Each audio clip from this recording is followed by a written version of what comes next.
गुरुर्ब्रह्मा गुरुर्विष्णू गुरुर्देवो महेश्वरा गुरु साक्षात परब्रह्म तस्मै श्री गुरवे नमः। श्री गणेश दत्त गुरुभ्यो नमः। परमपूज्य श्री रामकृष्ण क्षीरसागर स्वामींनी दिलेल्या मार्गदर्शनपर आशीर्वादांचे मी पठण करीत आहे। सदर आशीर्वाद हे रामकृष्ण उवाच या दैनंदिन साधनेसाठी प्रकाशित केलेल्या ग्रंथामधून घेतले आहेत। गृहस्थाश्रम परमार्थ। जन्ममृत्यूच्या फेऱ्यामधून मुक्ती मिळवणे हे मानवी जीवनाचे ध्येय आहे, परंतु सर्वसामान्यांसाठी गृहस्थाश्रम हे जीवन जगण्याचे उत्तम साधन आहे। ईश्वराचीच ही योजना आहे। ईश्वर प्राप्ती करावयाची असेल तर अनंत काळ तपश्चर्यात करावी लागते, परंतु तपश्चर्या करता करता वैफल्याची भावना येऊ नये म्हणून प्रपंचाची योजना आहे। हे देवांनी फार मोठे कार्य केले आहे। ईश्वर प्राप्ती हे अतिशय अवघड व अतिशय कष्टाने साध्य होणारे ध्येय आहे।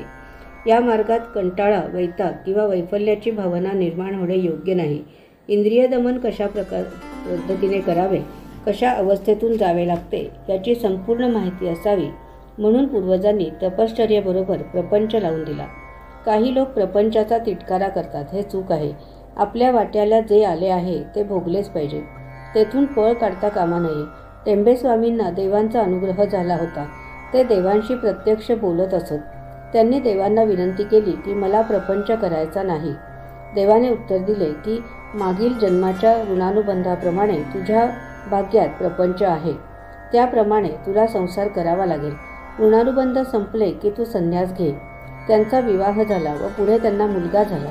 पितृऋण व सर्व ऋणानुबंधातून ते मुक्त झाले। या अगोदर अनेक महापुरुष होऊन गेले। तुकाराम, नामदेव, एकनाथ हे सर्व अध्यात्म क्षेत्रात महान होते।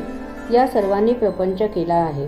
प्रपंचात राहून देखील ईश्वर प्राप्ती होऊ शकते हे दाखवणाऱ्या या लोकांचे उदाहरण नेहमी नजरेसमोर ठेवावे। पूर्वी ऋषीमुनींनीही लग्नकार्य केले, त्यांनाही मुलेबाळे झाली होती, परंतु उपासनेने त्यांनी मनावर ताबा मिळवला होता। अत्री ऋषी व अगस्ती ऋषींनाही त्यांच्या पत्नीमुळेच देवाचे दर्शन घडले। अध्यात्माचा विचार करताना स्त्री ही अडथळा नाही, उलट पूरकच आहे हे लक्षात घेऊन सर्वांना सांभाळून प्रपंच करावा, म्हणजे आपोआपच परमार्थ घडत जातो। अध्यात्म साधना ही तुमच्या मुख्य गृहस्थाश्रमी जीवनाला उपसाधना आहे। या साधनेला तुम्ही तुच्छ लेखू नये। कोणीही संसार त्यागही करणे योग्य नाही। परमार्थ साधनेत प्रपंच असलाच पाहिजे, म्हणजेच परमार्थात अनेक वर्ष कष्ट केल्यानंतरही वैफल्याची भावना येत नाही।